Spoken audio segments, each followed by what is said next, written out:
Hello and welcome to Structured Change. This particular presentation is a wrap up to the SIPOC series. We started off with the overview, we went through C for customer, we went through to O for output, I for input, S for supplier, and then we finished off with P for process. We gained insights to a particular function as a whole, and we also received insights within each of the SIPOC letters to how the organisation sees, behaves, and potentially the values that the organisation has as a whole. This final video or presentation is going to look at, once you've done more than one or potentially three or more SIPOCs across the organisation on the different functions, how to bring it together in a picture that actually allows upper management or the organisation as a whole appreciate where are some of the levers in change and where the change journey might be able to take you.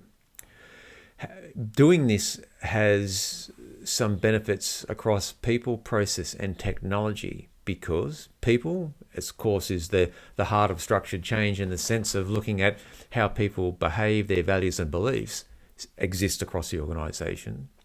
Process, which is very much the fundamentals of SIPOC in the beginning, is how information moves from one area to another, inputs, outputs, outputs, inputs. But then finally, technology. Now, technology is something that we do not progress to be experts in, but technology is a form of automation. It's a form of alignment, integration, etc. Understanding the combination of how SIPOCs fit together provides an insight or a window for the CIO or the IT department to actually look at things and say, wow, we understand the business, but we didn't understand how the business operated at that level. This creates value opportunities in technology. Again, in process, it creates opportunities for consolidation of duplication of processes throughout the organization. And of course, for people and HR, we can look at competency management frameworks. We could look at things of moving people around the organisation who might have been in a function for a long time and do what we call a day in the life of, which is another thing that structured change promotes in a way, as a way or method in which stakeholders have got a different view in a different area of the organisation. We'll talk about that in another presentation series. So sit back and let's wrap up this SIPOC series and what it looks like to bring it all together so stakeholders can understand where we currently are, but again, all those opportunities and the visibility we now have to move the organisation forward. So without further ado, let's wrap it up now, the SIPOC series revisited. Thank you. Okay, so we've completed now all 5 columns or areas of our SIPOC for our engineering division. Okay, so what we've been able to do now is go through each of the areas of the SIPOC, document it down, and place it in a complete table. So when we bring it all together and you take a look at what we've got now on the screen, again, we started with customer, then we did output, then supplier, then input, and then we ended with the process, bring it all together. So we can see demand translated through to value out the other side, or what we hope to be actual translation of value. So we've got this one table, and we're actually now able to speak to engineering and challenge them and say, well, are you doing all the work that you believe you should be doing as engineering, or are you doing work that is beyond engineering? And in this case, they ended up doing work beyond their own engineering function due to circumstances that changed periodically, and on occasion they were asked to do a particular task, and then it became the norm. So if you look at asset management principles, the alignment, the assurance, and the leadership at times was probably lacking, that didn't stop this or understand it was happening in the first instance. Now, after going through an organisation, if you look on the screen here, and again this is samples because I've simply copied the engineering one across, you can see, laying it out logically, you would like to think that the inputs and the outputs all linked to everybody else's inputs and outputs and there weren't any gaps. but also too the suppliers and the customers within the overall organization were also a match one for one, meaning that you identified and everyone's got the same terminology.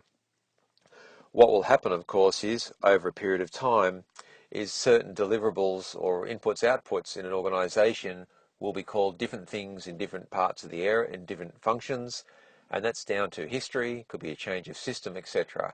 So there's an opportunity here to create a mapping table or a glossary of terms to help the organization move forward. So again, what you're seeing here is this logical connection that you can test. Now let's just take that a step further.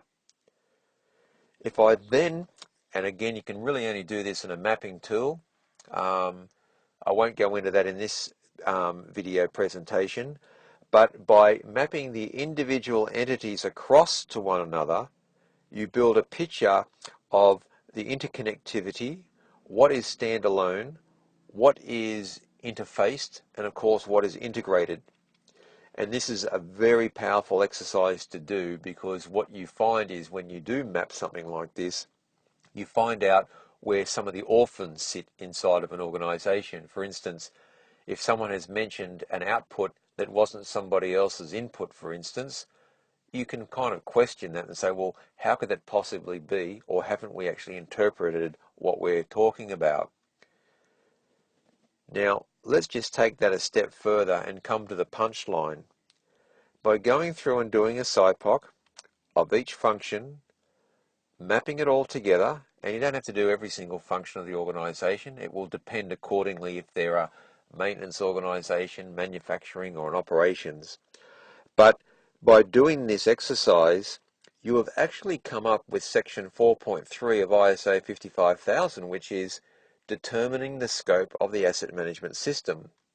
So rather than just guessing it and coming up and putting the boundaries up front, by doing this exercise, you've helped yourself, the functions, and the organization and top management understand what it is based upon their business, as opposed to having to ask anyone. Here's the information itself. So we've got the asset management system, we've got the objectives coming through that system, and then we've got value coming out of the system itself.